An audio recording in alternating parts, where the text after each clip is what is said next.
Welcome back, everybody, to the Pathland Show. We're ready to dismantle, and destroy the something hetero hegemony. I forget the intro. Jim, what's up, man? We're disrupting something bad.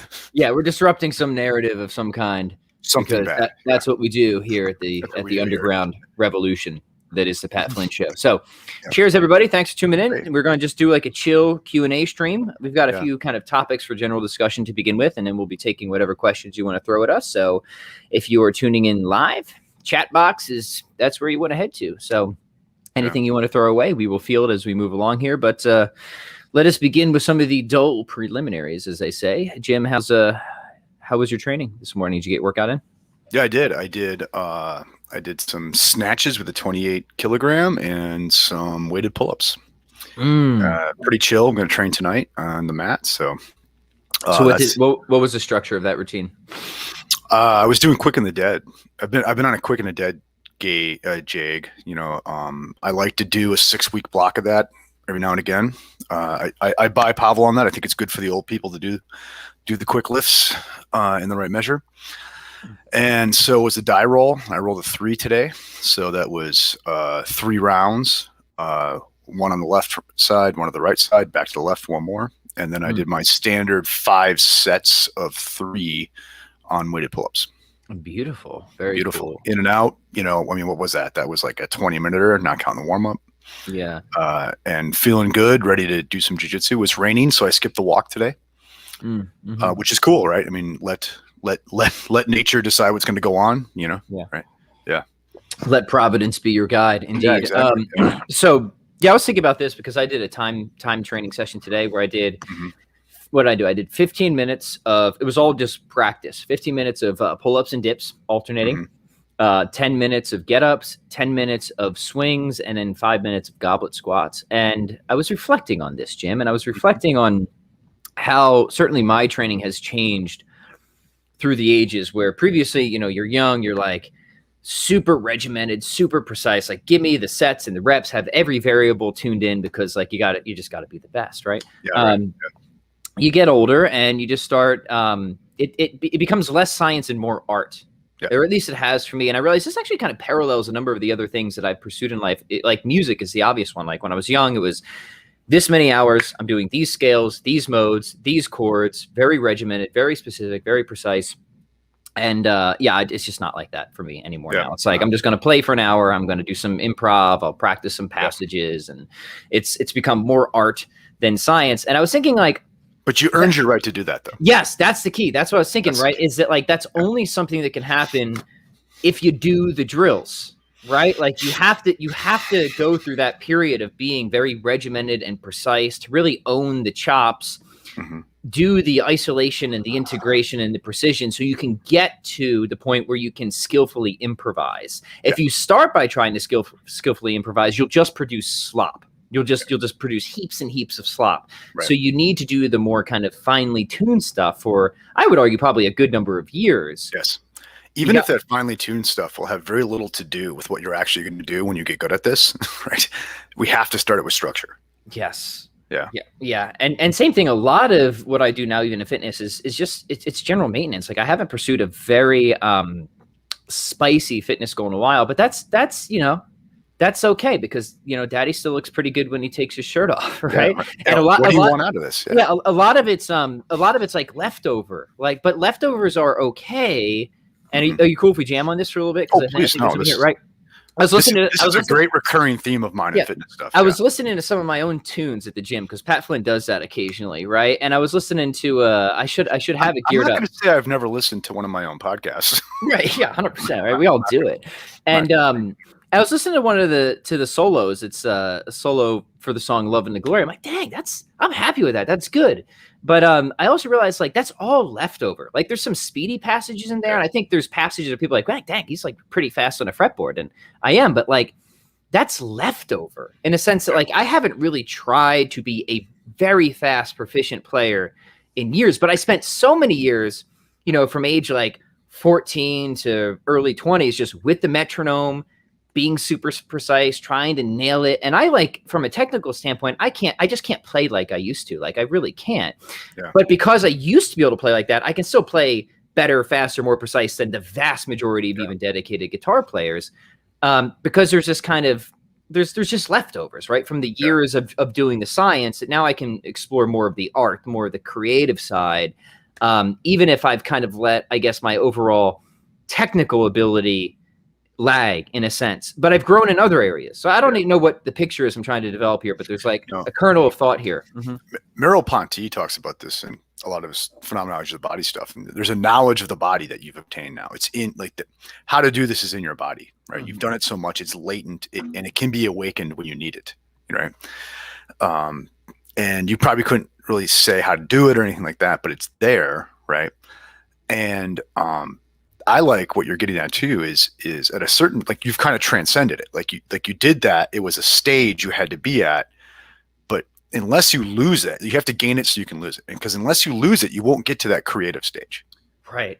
Mm-hmm. Okay. And this is something I have found has been big for me in midlife in a lot of stuff, right? Where I had to have, when I was younger, that highly technical, highly structured, very competitive thing going on, right? To make me just get the base skills to do things. And then, but then I think you have to transcend that. You have to get over that. Otherwise you never come into maturity in whatever your practice is. Yeah. Right. Where you can like set that aside and now be less overtly like third person perspective proficient, right? You know what I mean?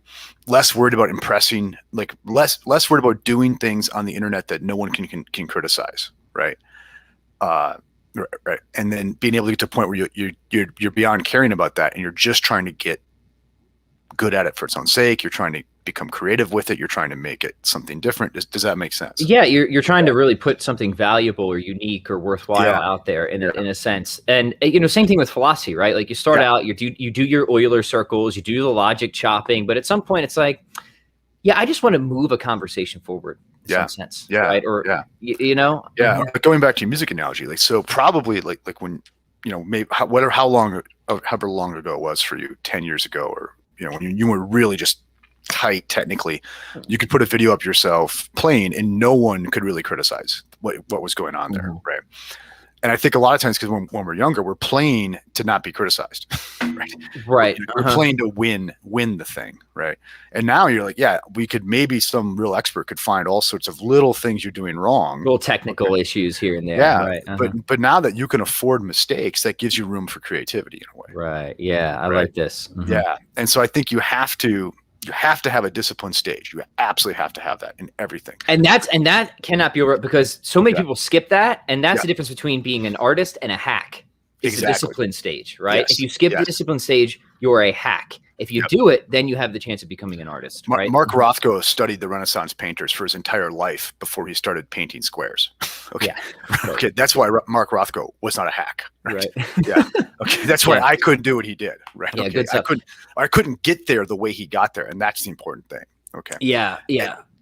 And so, like, right now, I might be able to pick up a guitar and like accidentally do something that someone could recognize as innovative in guitar, but it would just be because I'm being a hack, right? But you've gone through a process to get to the point where you can do that, right? And so that discipline stage is part of the process. It's necessary to it. But I think at a certain point, you got to let it go. I think you do. And start to actually play, have some spiel, right? Have some play, because that's when the expression comes about. That's when something really becomes another part or extension of you. It's getting really romantic and poetic now, but I mean, we're talking about art here, partly, right? You know, And I think you get over being worried about being criticized, or being worried about being shown to be wrong, or being worried, to be, you know, of measuring up to something. And you're like, I've done that. I've been there. Okay. Yeah.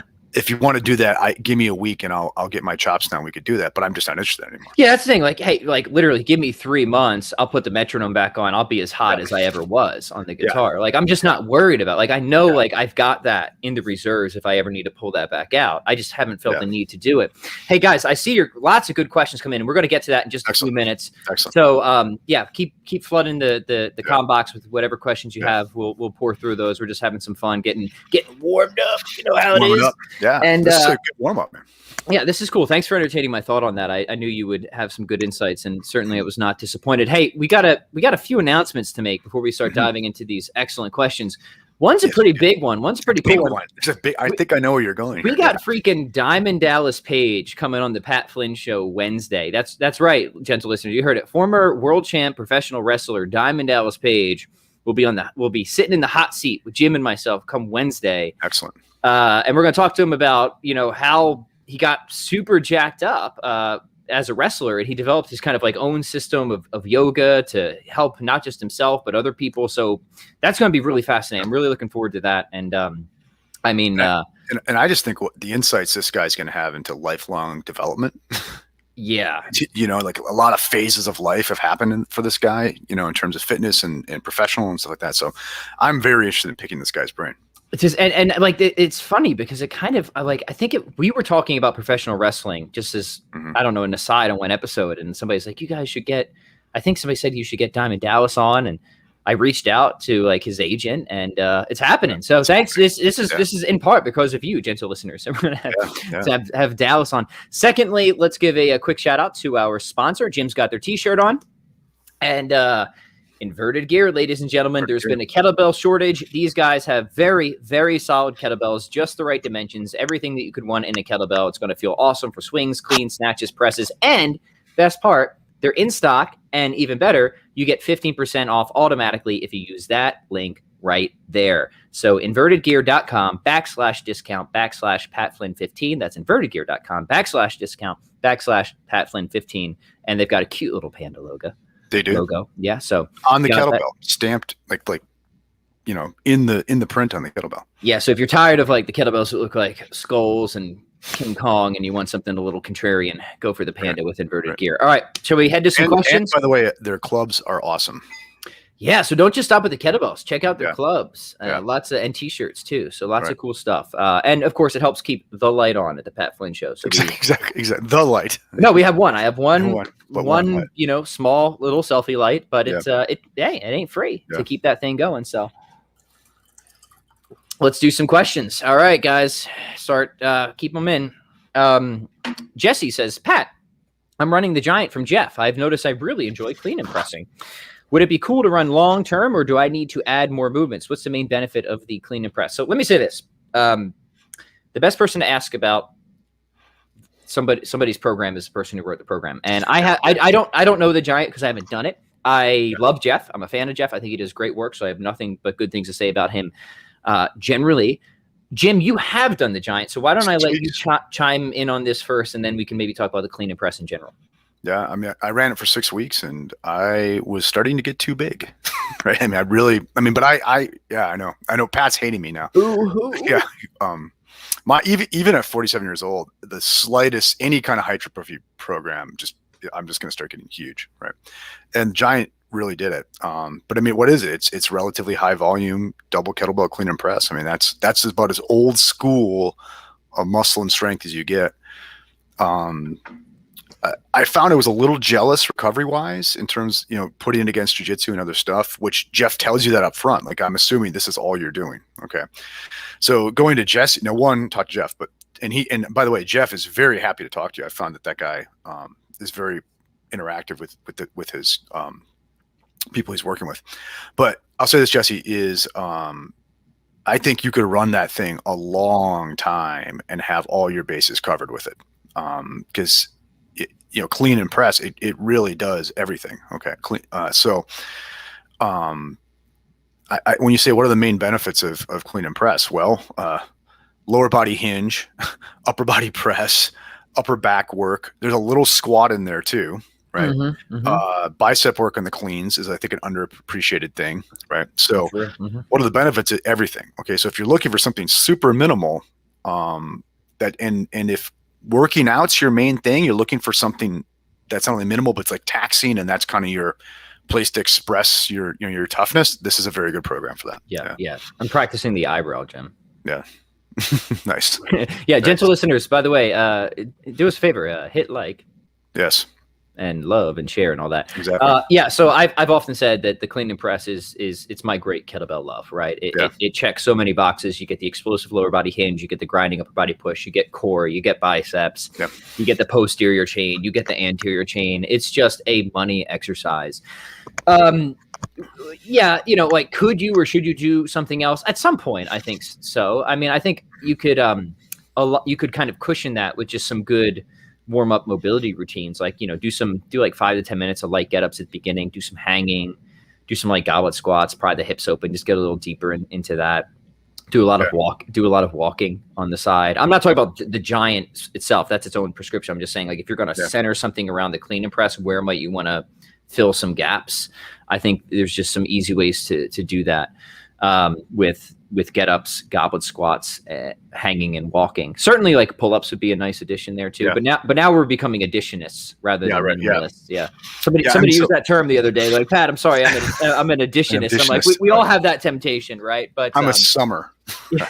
Yeah. So you know, I mean, I guess, you know, as you know, I like multi-phase training where you're going to have a strength and anaerobic emphasis for 6, 10, 12 weeks. And then you're going to have an aerobic emphasis for maybe 4 to 6 weeks. That's still my preferred way to do things. So I agree. Rotate. Right. So like if you're just going to do like focus mostly clean and press, I would say for like a 6-week thing, awesome. For like a lifelong thing. Yeah. Cause I think you're going to, anytime you make a very small list of things, your only thing for a lifetime, you're going to have overuse problems. 100%. Yeah. 100%. No matter how useful in general the exercise is, at some point, and I think around 6 to 8 weeks is a good time to consider rotating something else in.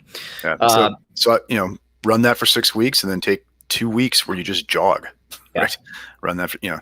Yeah. Jogging and get ups. There you go. All right. Burwatt 147 says, Pat, will the upcoming workouts for kettlebell 9-day fat flush, that's what that long string of numbers and letters stands for, will that require 1 or 2 kettlebells? It will require at least 1, but there will be options to bump up to 2 if you want it. So a little extra spice. If you have 2, we'll give some options there, but minimum requirement of 1. The 9-day fat flush. Is there like a green shake with that, or? Yeah, man. So we got. I love having fun with the way I name things. So we've got we have the fat furnace. We've got the fat flush, and my favorite that we've done over the years was the fat funeral, where we laid it to rest for good. The fat explosive vest or something. Yeah, but the fat flush will be good. It's going to be a cool protocol. It's right now we're just going to do a beta run just for email subscribers. So if you're not on my email list, you're missing out. And it's there's been some cool research done. There was a study in 2019 around strategic refeeds, and they kind of compared 2 dietary protocols. One was just like straight caloric restriction, typical, you know, type of just keep calories, you know, 20 to 30% below maintenance, something like that. And then they compared that to more of a cyclical or rotational approach where it's 5 days of reduced calories. I think it was around it was somewhere between 20 to 30% deficit. And then 2 days where you bump calories back up, at least to maintenance. And what they found was that, that group lost significant fat mass, did just as well in terms of that, but also retained more lean muscle mass, resting metabolic rate stayed higher. So that occasional blipping the throttle of increasing calories and carbs really, and this is kind of like perennial bro wisdom, right? This is why people do. Yeah. But it's good to see, like, you know, more rigorous studies, like kind of seeing, oh no, there's actually something very legitimate about this. So we're going to be incorporating that into this protocol with awesome kettlebell workouts and some other strategies as well. So that's the general thrust of it. I love that it's not just about the workout, Pat. That's right. It can't be. Not if we're going to flush the fat. Mm-hmm. Right. All right, so we have a theological argument here. We'll circle back to that. Let's stay with the fitness ones for now, so we don't get too sidetracked. It's a good one though. We'll come back to it. Kirill says, "How much weight on pull-ups?" Sorry for the shallow question. I'll say this. I like to say, as soon as you can get to 3 pull-ups, like once you can own 3 pull-ups, I think it's worth it to start doing some weighted sets. Wow, cool, excellent. Yeah, and also how much. I mean, it's going to depend, you know, what your goals are, and you know how many body weight you can do and stuff like that. It's hard to answer the question as it is there. Yeah. So let me say, once I think you get to 3, like 3 good solid pull-ups, then I like to say, if you really want to like get viciously good at pull-ups, then think about 3 training days a week one day where you just keep the reps low, but you weight it. And like, you're going to weight it very light at first if you can only do 3 pull-ups, right? It might just be an extra 5 or 10 pounds, but doing the weighted pull-ups will really explode your pull-up strength very quickly. Oh, I have found that. Yeah. And then, so you can even just do 2 days a week, but I like 3. So like one heavier day, low reps, just like 15 to 30 minutes practice, right? Like 2 reps at a time, right? Just good quality, put some weight on there. Then have another day where you just do 3 to 5 sets of just max reps of body weight. Just kind of spend yourself with body weight, which again might only be around 3, but like really just push it, right, for the max reps. And then have just kind of another day where you grease the groove throughout the day, body weight, just a pure practice, Pavel style greasing the groove. I think between that 3 days a week, you're going to have ample recovery time, and you're going to see your pull-up numbers improve in terms of both absolute load and how many reps you can perform just body weight pretty quickly if you take that approach. Yeah, I love weighted pull-ups. And I have found when I want my body weight pull-ups over 20. The way to do it for me is weighted pull-ups. So if I can get to where I can do a single with the 48 kg, I know my body weight pull-ups are over 20. It might take me like a week of screwing around to get it like where I converted over, right? But I find once I get to that point, then my body weight pull-ups will go to the roof. Yeah. Right. Jim, this question's for you. Herb wants to know, do you train no gi? And if so, what ratio of gi to no gi do you train, and which do you prefer? I mean, my world championship was in no gi. And I have no preference between the two. And for me, it's just, what nights I can get to the gym is what decides it. I think there's value to both. I guess if you pushed me, I kind of like the gi more. I like having all the funky options to tie people up. More like technical nuances you can learn. Yeah. Yeah. But I actually think I'm better without the gi. I think. But yeah, so for me, I think they're both wonderful. It's interesting. Gordon Ryan, who's kind of probably the best jiu-jitsu player in the world right now, was on Joe Rogan this week, and he's predicting that the gi jiu-jitsu is going to die. It's just going to fall away. Sure. Fall away. Yeah. So who knows? But I love both. I will say this though. I find the gi is much harder on my body. Like I recover much better from training no gi than I do gi. Do you find that especially on your joints like elbows and wrists? Yeah, and I think also, this is really like armchair science stuff here, but you know how like it's very easy to fry your nervous system with the grippers, right? And you think of it in a gi, you're really gripping hard all the time. So I wonder if there's an extra nervous system fry that goes on. And just more ways to just crank at your elbows and stuff like that. And just everything costs you more in the gi. Yeah, cool. Trey says, guys, can you talk a bit about where symmetry is important? Obviously, bilateral symmetry is. But I asked because I realized I was limiting my decline bench to match my chin up on a push-pull day. And his comment continues, those aren't true antagonist movements. So where is and isn't symmetry important? First thoughts, Jim, or you want me to take a whack at it? Okay, so I wonder if you're an overall active person, how important a worry this is. Okay, so now, although those of us who came up powerlifters, bro lifters, probably have not pulled enough to match all the bench pressing we did. Okay. But let's just say, for using me as an example, I'm a jiu-jitsu guy. Like how many angles, how many symmetries am I dealing with, asymmetries am I dealing with just by training on the mat, right? Or if you play ultimate Frisbee, like how much of that is going on? Yeah, life just isn't very symmetrical. Yeah. So I think if you're working out and outside your workouts, you're not just sitting on the couch, you're involved in physical activity. Like you're gardening, once again, you play in a softball league and stuff. You're moving your body through all those different ranges of motion. I think if you do that, this will probably take care of itself.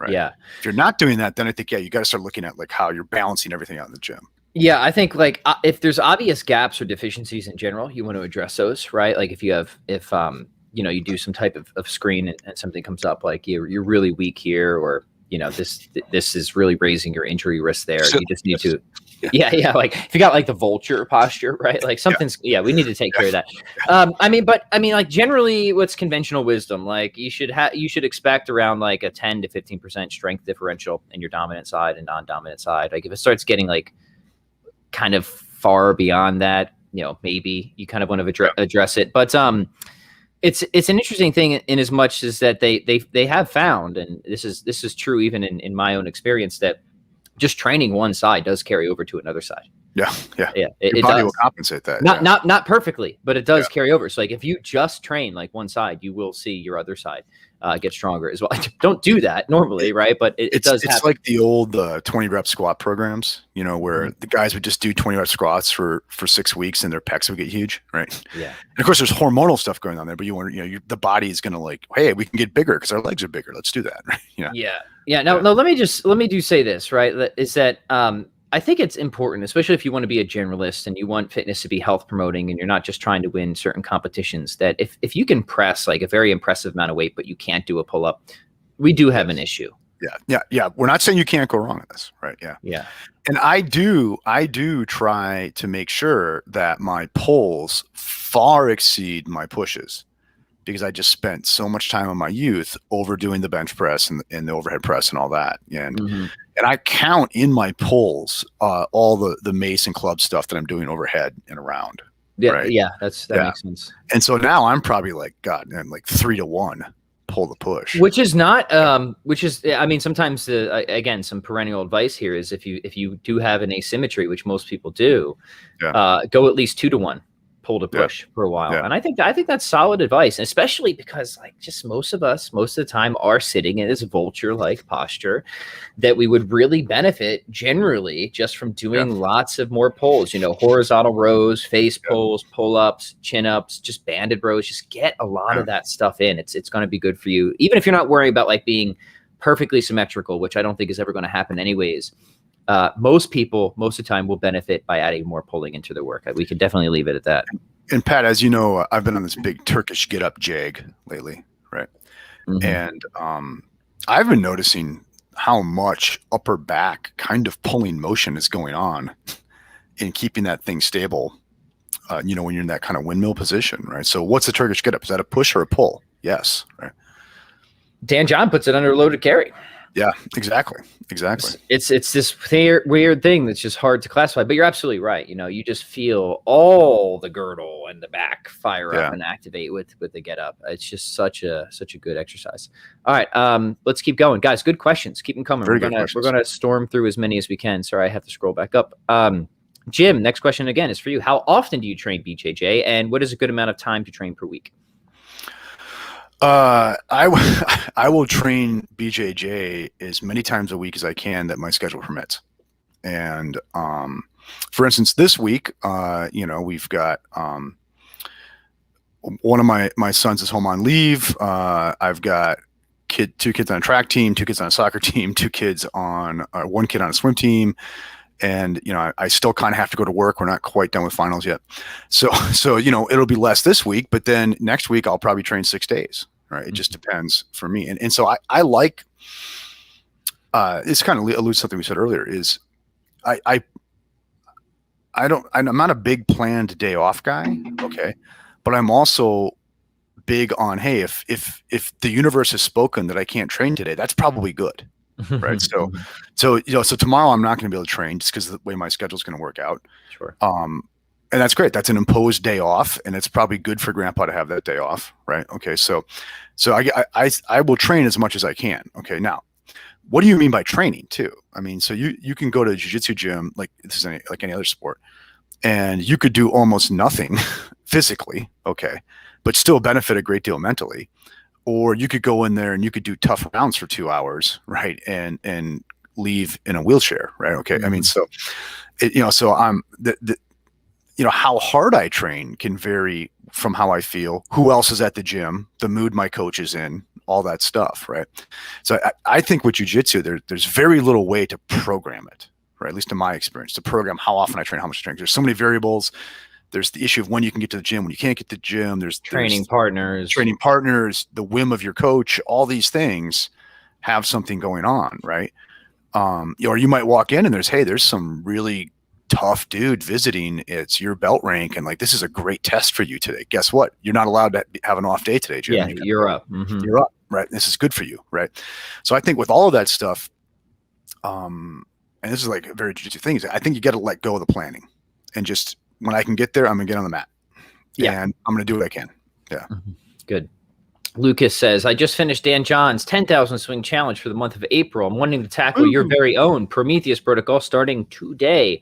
Are Renegade rows an acceptable replacement for bent over rows? No other reason than personal preference, but am I losing anything? Yes, you'll lose intensity. Stick with the bent over rows, single arm rows. The Renegade rows are cool, but to me, they're more of a core exercise than anything. Yeah. And just given the nature of that, you're not going to be able to row as significantly with the other variations. So I would not recommend that. And Prometheus protocol, it's important that you hit a high intensity with that. So I would advise against a Renegade row. And probably when you were writing the program, you could have put bent over rows or Renegade.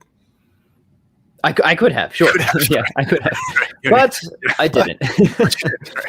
Yeah, I do have the option. I do have the option if you want to do pull-ups or bent over rows. That's there. Right. But no Renegade rows. The cool exercises are fine. I do them a lot of like complexes and some good independent core work, but I don't think they're a good swap for this. Now that I was snotty, let me here's one thing that maybe the listener is worried about is, let's suppose he's only got like a set of 35-pound kettlebells, so he can't really do Renegade and like really do bent over rows. So he's a bigger guy. Then maybe the Renegade's the best you can do, but it's still it's not ideal, right? And it's not going to, like, at that point, it's just trying to dig a hole with a spoon when you need a shovel. Yeah, it's just not the right. You don't have the equipment for the program. You don't have the tool, which is fine. So I either find a different program or get the right tools. Mm-hmm. Yep. All right. Next question is again for you, Jim. Jim is the star. Everyone knows. I get it. I want to ask Jim questions too. Jim, do you think kettlebells would be effective to use for cluster lifts in the tactical barbell protocol? I tried to figure that out, and I don't think it works very well. I think the tactical barbell, you have to be able to run on percentage based, and you have to be able to go up in small increments from month to month. K-Block, it's tactical barbell. It's a barbell program. In Ageless Athlete, I have a swing program designed to accompany tactical barbell. Okay, but I don't see it working at all in your lift cluster in any of the tactical barbell systems. I tried for about a year to figure out a way to do it. I really didn't find it to be effective. Yeah. Mm-hmm. Yeah. That's just how it is sometimes. There's a number of things that I have wanted to work, programming wise or in the gym, and just never came to pass. Yeah. Mm-hmm. And I tell you what, tactical barbell, if it is, I believe in the system for barbells. Absolutely. I mean, I just wrote up my son a comprehensive tactical barbell program for him to take with him to his first duty station with the Marines, right? And but I don't. It's not good for. It doesn't work well with kettlebells and main lift. Once again, I have a protocol for kettlebells accessory, but not for a main lift. Yeah, cool. Ian wants to know about your specific results from the Giant Gym. Anything? Yeah. I never did it. I don't got no results. I started to muscle up in a hurry, right? And I don't do body fat percentage numbers just because like being kind of like a recovering anorexic, I think that would wreck my mind if I knew those numbers. Okay. So but I definitely, the body composition was looking good and I was getting bigger. So I found it very effective. Yeah. Yeah. And and also if you we floated that maximal minimalist thing, right? Giant similar program, but I think a little more friendly if you've got other things in your life besides the Giant. So that's something to think about too. Yeah, let me find that link and drop it into the comments because I want to refresh people's memory on that. That's a free program. That's a freebie, guys. We got a freebie for you here. If you want a cool double clean and press centered program that Jim came up with, I'm dropping it right in the comments. Keep the questions coming. We're having fun. This is good stuff. Yeah. So let me again just say I haven't done the Giant, but I'm a big fan of Jeff's work, and we'll get let's get him back on the podcast soon because that conversation was a lot of fun. And after Diamond Dallas Stage has been here, he'd be a fool not to come back to the show. Yeah. Nobody's ever going to turn down the Pat Flynn show after DDP's been on. I mean, get real. You're gonna have to drop me as a regular guest. I'm like, it's a small time. we've just really gone up the ladder. Thanks, Jim, but it's over. I'm looking forward to it, man. I hope it's not a total disaster. Yeah, I hope we don't make complete asses of ourselves. Yeah, there's always at least a 50% probability that might happen. All right, next question is: have you guys ever been into bouldering and rock climbing? I'll give a quick answer: no. I have not. Okay, so I have tried it, but you'll notice my chest and back are like pretty far apart, right? And so I found anytime I've tried it, I don't cling well to the wall. Does that make sense? So and I'm short, so I think it's a very bad option for me. Yeah, some things you're just not meant to do. I've got a few friends that are very serious about it, and like they climb stuff that, first off, I've kind of got probably a little bit of an excessive fear of heights to begin with, so I just wouldn't. I wouldn't have a good mentality for it to begin with. Even when I've gone a few times in the gyms and I'm all roped up and secured in harness, I still get super nervous. And your palms get sweaty and you start slipping anyways, and it's like this cycle of fear. No, I built a 8-foot climbing wall in the backyard for the kids. It's like 4-sided and it's got stuff on it. And so we've climbed on that quite a bit. But I realized if I'm way away from the wall, and I've done a lot of pull-ups on like climbing pieces, but that's it. Right. So yeah, no, sorry, haven't done too much on that front. All right, next question is favorite podcasts that you guys listen to. Jim, why don't you go first? You got any favorites or just friends of yours you want to shout out? The Causing and I spell that for us. Oh man, IJ, I'm sorry if I misspelled this. KAZIGRAM, Causing Dialogue. I've been on them a lot of times. I listen to them a lot too. I like Lex Friedman, okay, which is this interesting, he's a jiu-jitsu black belt and he's an AI engineer, okay. And so, yeah, you can see why this guy and I would enjoy his, right? Trying to think what else I listen to a lot.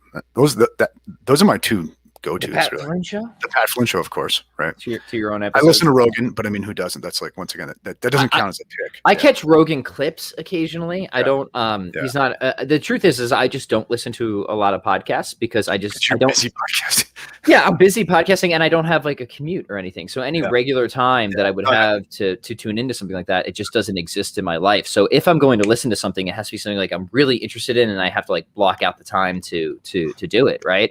But when I do, there's a few things I always I like on the philosophy side, the Thomistic Institute has, and that's not really a podcast. That's really just lectures that are recorded at universities. And Jim's been on that a couple of times, and I find some of those to be very fascinating and fruitful. In terms of fitness, oh man, Mike Matthews' podcast is a good one. Muscle for Life. He keeps up with kind of current research, has a lot of good experts on. Just that's always a good one. If I tune into a fitness podcast, it's usually I just kind of scroll through Mike's and see what he's doing and see who he's had on. He's always got some good guests. That's probably it. I mean, I listen to more audiobooks than I do podcasts most of the time. Reason and Theology, if you're looking for a theology show, is a good one. I was just on there with Gavin not too long ago. So yeah, got a philosophy one, a fitness one, and a theology. I listen to Dan Crenshaw's podcast. Is that good? Yeah, I like it a lot. I mean, is it good? Yeah, I mean, he's obviously he's a conservative guy, but even if that's not your jam, it's a very, very reasonable show, and he's bringing smart people on, and he's not interested in name calling and. He's always struck me as a very reasonable guy. I saw that he's got the eye patch on one eye. I heard he's having issues with his other eye. So I hope we can keep him in public life because I think he's like a national treasure. Right. Cool. So there you go, gentle listener. That's what we're tuning into. All right. Next question: who would win a rep and also an added weight pull up competition between the two of you and Alex? I would destroy Alex in pull ups. I have before. Yeah. I think both you guys would kill me. Alex will admit that for whatever reason, high rep pull ups just aren't his thing. So higher rep stuff. Now he will kill me in a lot of other things. So don't get me wrong. Like there's a lot of things that Alex will easily destroy me in. But I'm gonna at least get him on the higher rep. He's the Hebrew hitman, right? He's the Hebrew hitman, hammer technically. Hammer, sorry. So yeah, yeah. So I'll claim this one. And we actually have at least I think a video on my YouTube channel where we did a push-up contest, and I came out on top on that one. Yeah. So how about weight added? I'll get that. Yeah. On What, pull-ups. what would you get? Boy, I haven't tested that in a while, but I could chin the beast, without much exertion. When I used to push the weight pretty heavily. See, there you're killing me on percent of body weight. Yeah. Right. Pull-ups and dips, man. I'm like, if I need to feel like I need to impress somebody in the gym, I'm going to where the pull-up and dip station is. Yeah. And I'm staying away from the bench press. Right. Nobody's getting pressed if Pat Flynn's over in that area. Right. So like I have to constantly work on pull-ups or they fall to complete shit for me. See, I'm the opposite. Like I can stay good. There's a few things I can stay good at, even if I don't practice it. Pull-ups, dips, and pistol squats. I mean, pistol squats I've always been pretty savage at in terms of reps and weight, and I never do them. Yeah. I just don't do them. And like pull-ups had this psychological value for me because I knew I wasn't a fat person anymore when I could do pull-ups. Right. And so I have to really work at them to keep them in place. Yeah. So good. Always happy to throw Alex under the bus when he's in here. Next one, any extracurricular stuff you would do for recovery?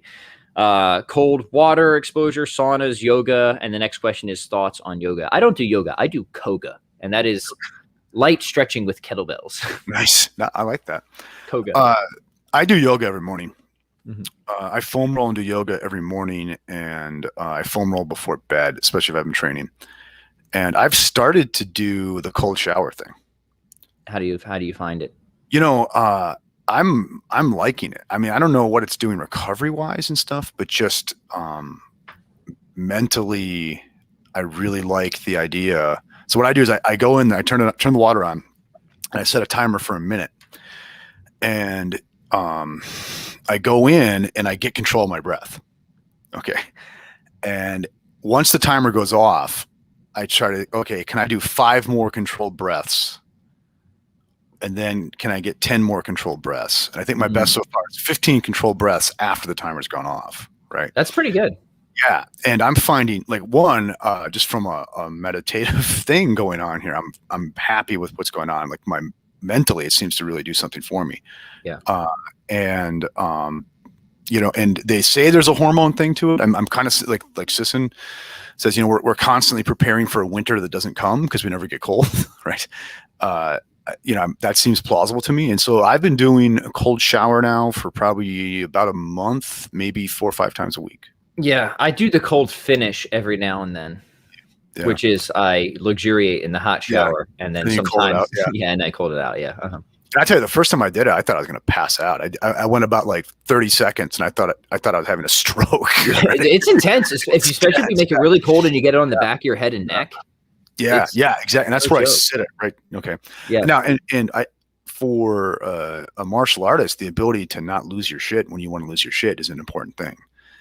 Yes. Right. And so I like it for that. And so I'm kind of into it now. I'm considering maybe doing the ice bath next. Right. But we'll see. Yeah, DDP will have a lot to say on all this stuff. Yeah, he will. Because I know part of his story is he was like the one who got all the other wrestlers doing ice baths, apparently. Did he really? So, yeah. So I'm sure I'll be curious to see if that's something he still does. And I tell you what, I can wake up in the morning after a very, very, very hard jiu-jitsu session and feel like garbage, and then just do 10 minutes of yoga, and I'm like, good to go. Yeah. Yeah. So, I mean, so I like the idea of extracurricular stuff. I think it makes a difference, but just don't do it at the expense of the basics, right? Of your basic curriculum. Like you got to get good sleep. You got to take care of your joints. You got to do your basic mobility stuff. Like, and as you know, I'm doing all that. Yeah. So, I was joking around with like koga, kettlebell yoga, but it's not a total joke. When I was doing my get-ups today, it was very light, and I would, through the various stages of the get-ups, like I play around with the hip position. So I get into like the really deep front lunge. I get into what we'd probably call triangle position with it, right? I'm doing the windmills, and just that light added progressive load to the mobility and the stretching, I think goes a very long way. And I'm a pretty mobile freak in most ways. And it's, I attribute it to these kind of flows that I do, which I guess would have a yoga-ish flavor to them. But I often incorporate and when I mean light kettlebell, I mean like an 8 kilogram, like very, very light. Well, you and I have talked offline or off air. I guess we've always been online. I like to do what they call these Turkish Get Up Medleys. Where I start with my lightest kettlebell, my lightest one, and work my way up to the heaviest one I can do that day. So I'm starting every workout with an 8 kilogram kettlebell, and I don't just flop through that. I go slow. I find weird positions. I find out what hurts, right? And I'll do a couple 3 sets with the 8. There's a Wisconsin one for you. Couple 3. But anyway, yeah, I'll do a couple 3 sets. Don't you know? Don't you know, right? Horse a piece. I'll do a couple 3 sets with that 8 kilogram, and until it feels right, and then I'll move on to the next one. Yeah, right. Mm-hmm. Yeah, and so is that mobility? Is that yoga? I mean, what is that? Right? It's Koga. It's Koga. We will do an episode on the Pat and Jim Koga program. I love that. Yeah. We'll just come up with these light kettlebell flows, if you will, and like I like it because this is something I've never formalized. It's just something. It's part of that like art or improv where it changes the dynamics when I'm doing it. Sometimes I'm moving fast, other times very slow and controlled through like deep lunge positions, like you said, trying to find these kind of weird angles. If something's feeling a little tight, then okay, I'm going to lean into that a little bit. I'm going to spend some time here, give that some love, right? All right, we're going to think about that. We'll do a follow up on this. Mm-hmm. And by the way, the Turkish Get Up Medley program is coming. Oh, in a big way, gentle listeners. So get ready for that. I love this. I love this screen name. The Spindly Scoundrel says, "Hey Jim, someone somewhere said Quick and the Dead was best for people who are already at a decent high level of fitness instead of beginners. What are your thoughts? Thanks, guys." Yeah, that's what Pavel says. And if Pavel made the program, he might be the guy to ask.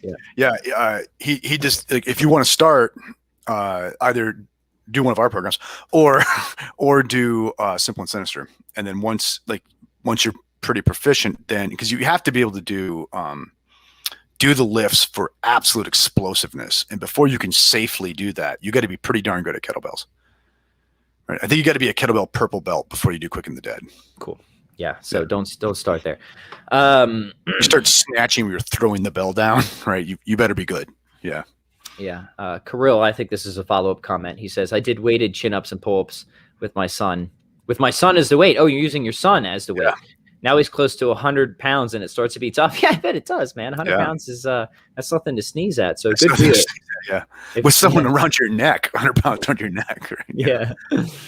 Herb says, Jim, what would you recommend is the best 30-minute minimalist Brazilian Jiu-Jitsu strength and conditioning workout or circuit? Do you have a kind of go-to there?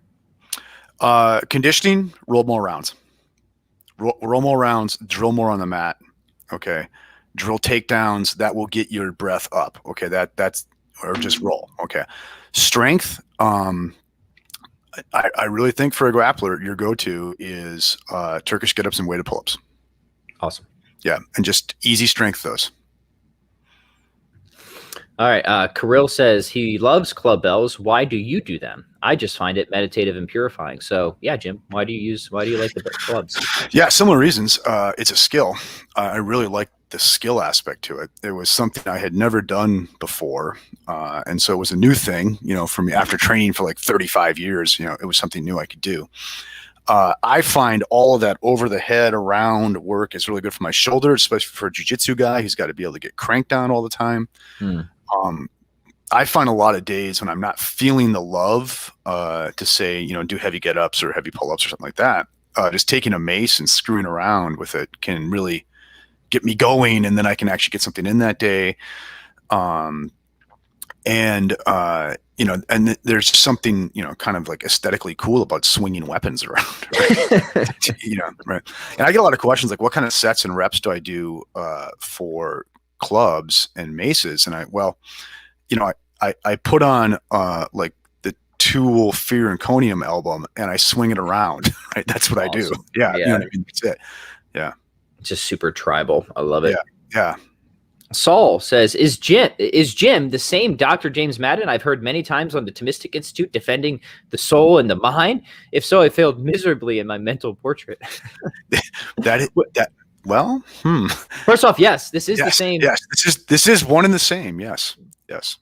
Yeah, I guess somebody asked on Instagram for the origin story. It's funny because Jim and I were introduced through a fellow colleague of Jim's who works at the same university, because I was looking for Damage Ramage. Yeah, Matt the Damage Ramage, who we're going to get back on here at some point, because I was looking for, I guess, some good philosophers of mind to have on the show. As it happens, Jim and I had like a million other similar interests, including backgrounds and kettlebells and strength training, and the rest is history. So here we are. I mean, you live in my dad's hometown.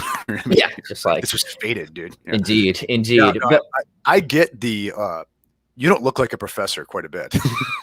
Right? What should I look like? Yeah. No, I would just say all professors should actually look more like you.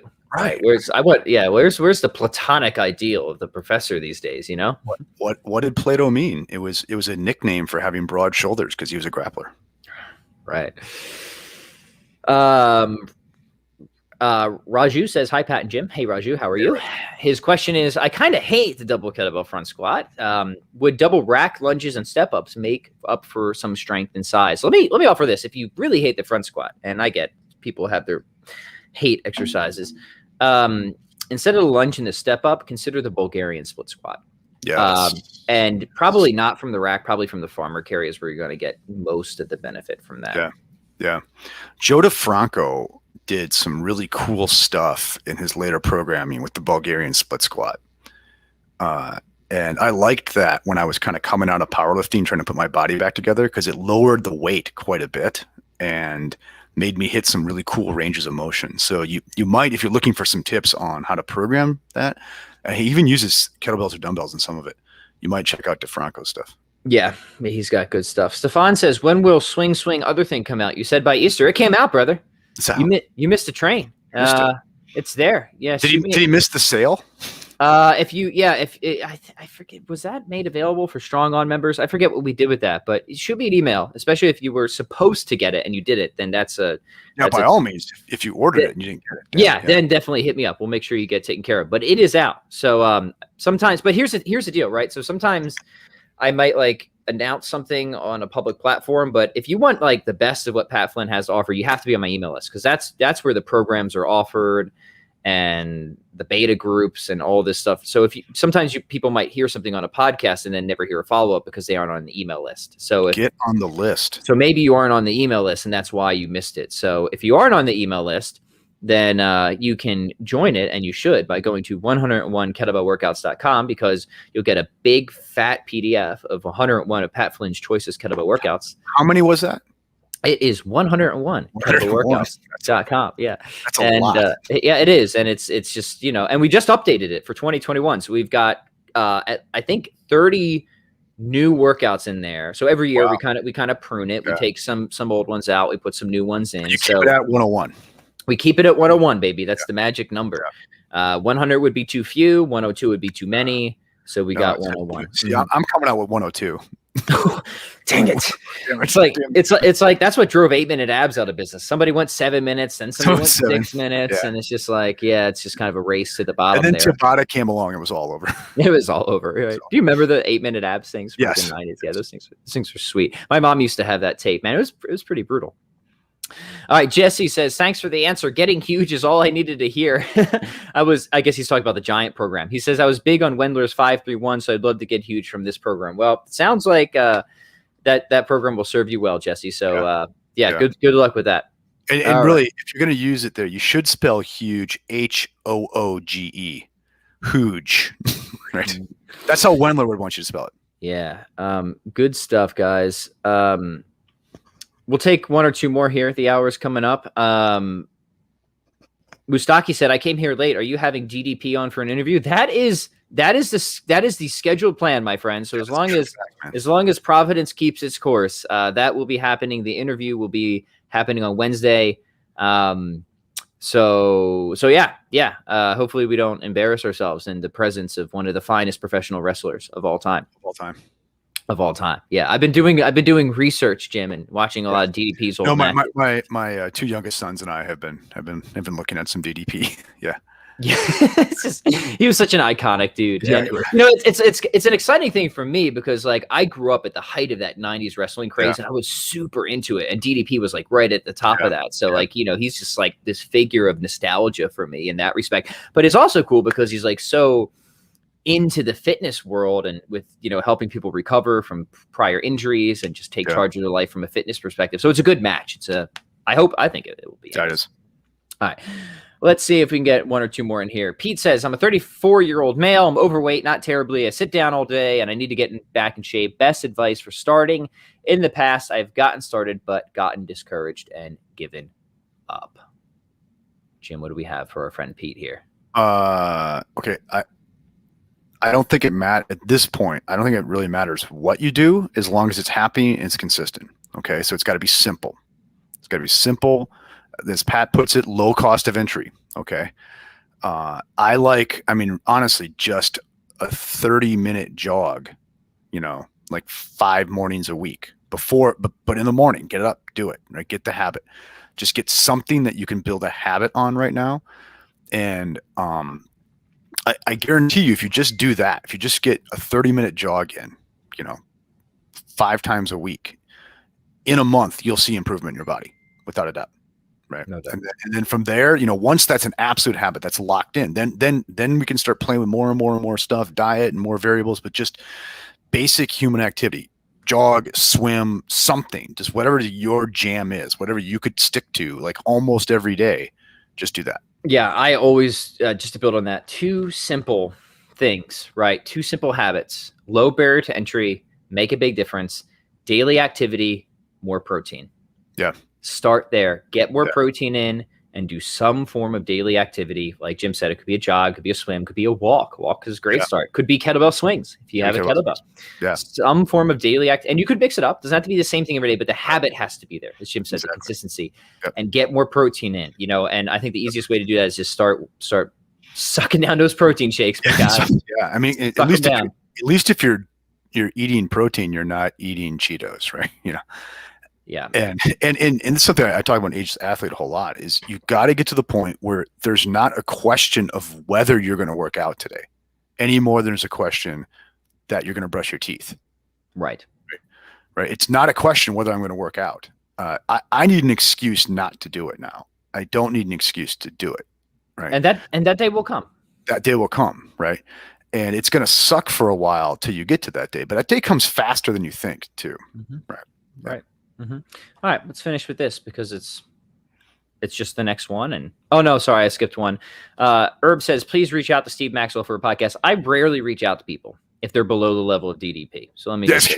So let's just say, after DDP's been here. No, I would love to talk to Steve. In fact, I've attended years and years ago. I attended his certification, and it was a fine experience. Learned a lot, and then I attended another workshop he did on just body weight stuff, and it was another fine experience. So Steve would be welcome on the show anytime, but I'll be honest, I'm just lazy about reaching out. Most people come on my show or people I'm already connected with, and so if somebody else wants to make a connection or do some social media tags and just get that ball rolling, please do.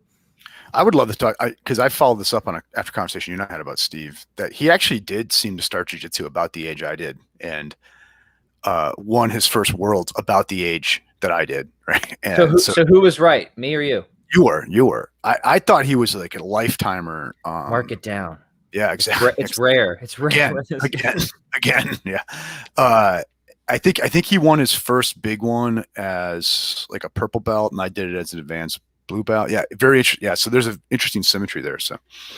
Yeah, we'd love to talk to Steve. So if somebody, honestly, best ways to do that, start tagging like on social media, Twitter or something like that, and I'll be like, yo, come on. All right, final one. Stevie says, the dynamic duo. I got to say, Pat, the song Love and the Glory is a rock and jam, brother. Dude, you get the comment of the year. You wanna get Pat Flynn's attention. Don't compliment my fitness programs. Tell me you've listened to my music and you like that. So sweet. Yeah, I'll drop that tune in the SoundCloud account if anyone wants to hear it. He says, I also can't say enough how much I love the podcast. Thanks for all the information you have changed my whole fitness journey. Cheers to you, Stevie. Very good. That's not a question, but I certainly want to highlight it, and we appreciate the kind words. So why don't we finish with one more question then? Congrats to you on that, Pat. I think it's great. You've been doing this a while, and you've had a good effect. So well done. Yeah, man, I hope so. I hope I'm not just always just entertaining myself. And don't get me wrong, like I would do this for my own entertainment. Sure. I often tell my students, I could probably be alone in the room and it wouldn't really matter, right? Yeah. But it does it makes me smile to hear that other people benefit from this. So that's what we're, always good to hear, and we appreciate that. All right, this is it, and then we're signing off. Phil says, thoughts on introducing someone to kettlebell training? I'm thinking about goblet squat, deadlift, or Dan John's goat bag swing. I'd like to introduce the press, but it's too technical to teach on day one. It depends who you're working with, honestly. I think, you start with, if you can get somebody swinging day one, I think that's good. There's good progressions for that. Make sure the hinge is good. Make sure they know how to get their hips back. Make sure they're keeping their back flat, the basics. But sometimes I think people are a little too nerdy with the progressions. You know what I mean, Jim? It's like the swing is not that technical of an exercise, and if you like, a competent coach should be able to get most people swinging most of the time on their first kettlebell session, right? And who's the athlete? Is it some 27-year-old former lacrosse player? By God, do the clean and press, right? Okay. Is it, a 50-year-old person with orthopedic problems who's never been athletic their entire life? No, let's slow down, right? I think, look at who you're dealing with. Yeah. Yeah. I promised we would answer this because it came in from Instagram first, and I just saw it pop in. And this comes from Paul Seaton. And that's Paul Seaton, former Benedictine student. So this right? There's a connection here to you, Jim.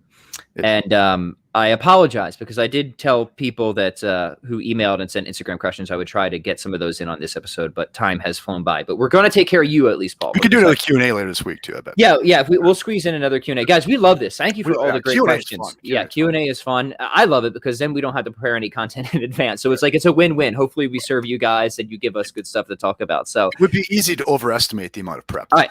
So Paul wants to know, should I get a cert for leading informal kettlebell workouts out of my garage? So Paul wants to know.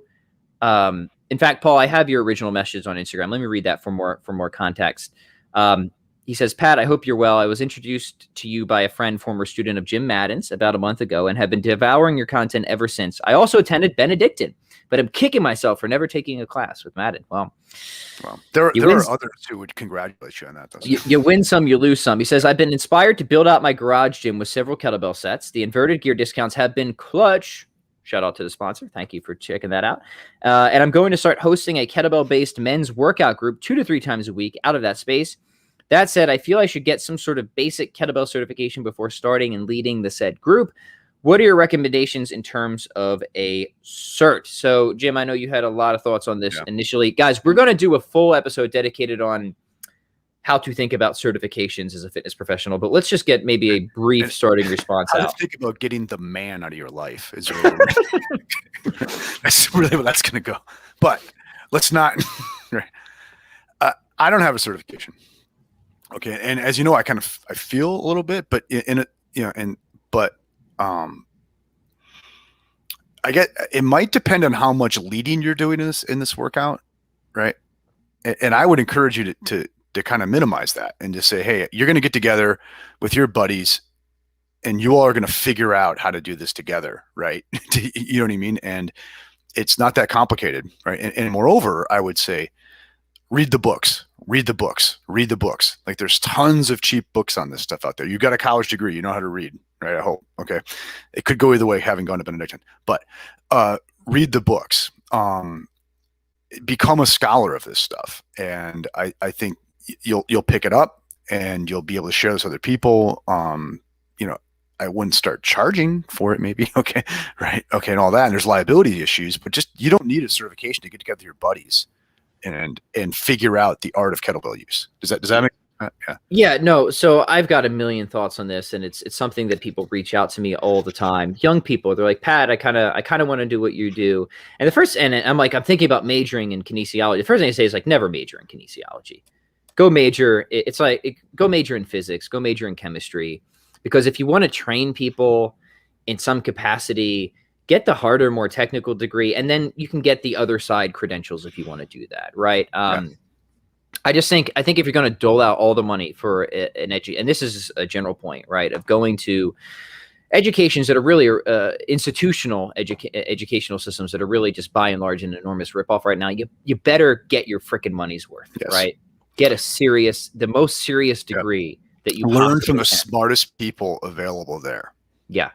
And because, the fitness space actually has low barriers to entry. Like if you want to work in it, it does. Now, a lot of people complain about that, and people have like been trying to push for more regulation of saying like, look, we gotta, and that's a whole different debate. But the truth is right now is it has low barriers to entry, where people like, I know a guy who trained literally a top celebrity, and he had no certification at all, but he's a brilliant trainer. He's got stuff. I won't mention his name right here, but he's brilliant. People sought him out. This high level celebrity sought him out, but his company didn't want to hire him unless he had a cert for some reason. I think it was a liability purpose. So there's some legal issues here. He literally went online, took a 1-day cert online, got the stupid piece of paper, and then got the gig. Right. So like, I'm just showing you like what the reality is here. But Jim's point is a good one. I'll just say one final thing is that your level of competence and education is no way dependent upon a piece of paper, right? That is the primary thing. And I don't care what your field is. Right. Yeah. Mm-hmm. And your first priority, anybody's priority in anything in life should be, I actually want to get educated. I want to be great. And what does that mean? Seeking out mentors, seeking out coaches, reading the books, studying. I think the hands-on mentorship, the most stuff I ever learned was never in a cert. And I'm somebody who's got, or had alphabet soup after my name, because most of my certs I've just let expire, right? I just don't have them. But like in college, I went in this like cert collecting kind of frenzy, right? Yeah. But the most stuff that I ever learned was not through, and most of those certs were complete garbage, right? A lot of it was just outdated, like in terms of like what we actually know now versus back then. So some of it was just bad information, straight up. Was finding great coaches, great mentors, and saying, can I learn from you? Can I work with you? Can you teach me? Can you train me? And that mentorship model, that's what will make you great. Exactly. And having the passion for it and the zeal and seeking out people who have real wisdom, not just information, but wisdom. And I would say that should be your priority. And once again, Pat, that's well said, right? And that's true of any field, anything you're doing. Right. Mm-hmm. It's not the classroom, quote unquote classroom is going to do it. It's the relationship with somebody who's already good at this. Right. Mm-hmm. It's mentorship. Yeah. And, think like just where the kettlebell thing came from. It was a bunch of people who kind of told the mainstream fitness world to go to hell. We're going to do our own thing. And none of them had kettlebell certificates when they started it. Right. And, I think like you could probably get really far if you and your buddies just got together and did like Pavel Simple and Sinister together 4 days a week. Right. Or you did, something, or one of like, say, Kettlebell 1. Right. Just got together and just did that. That's 4 days a week, right? Just 40 days a week, guys do that. Right. Mm-hmm. And you'll figure it out together that way. Yeah. Right. And now am I saying like, if you have the opportunity to go do a workshop or sort of Pavel, that you should pass it up? Oh gosh. Right. No, like, because Pavel, I think would be one of those people that would really be worth, I mean, I learned from him myself, right? I did the search for Pavel myself, but at the same time, people kind of get into this mentality where they equate competency with, it's this mentality of credentialism, right? Yeah. And like, look, I mean, I have certainly most people, I'm sure will see no anything obviously wrong with what I'm about to say, but I know a lot of credentialed idiots. I know some. Like a lot of credentialed idiots, like an enormous number of credentialed idiots. So, credentials do not translate to competence. Seek competence first. And then if you can get credentials from that competence, cool. I mean, go for it. But yeah, don't let the tail wag the dog in that respect. Mm-hmm. And, and maybe I shouldn't say this, but if the gentleman is still in the broader Kansas City area, he could reach out to me and we could. I would. Yeah. I would take that opportunity if I were you, good sir. So hey, we'll do a full thing on certifications. That merits a full episode on its own, but hopefully that getting the man out of your life. I love it. Yeah. Gentle listeners, thank you so much for tuning in. Hey, a few final thoughts as we wrap up here. If you have not, check out Inverted Gear. As one gentle listener said, the discount is sweet. The kettlebells are awesome. And they come with Q pandas on there. So head over to invertedgear.com/discount/PatFlynn15. You get 15% off, automatically applied to anything you want. So please, it helps keep the light on here at the Pat Flynn Show. To get on my email list, head over to 100kettlebell1workouts.com for 101 kettlebell workouts. And Jim, put some plugs in here. Mention whatever you want. Your book, anything coming up. The my website should have a meeting with Web Guy on Wednesday after DDP, and that should be up and running sometime in May. And so, gentle listener, look for that coming Sweet. Soon. All right, gentle listeners, we will catch you on the next episode. Bye-bye. Thanks for the great questions, everyone. Thank you all.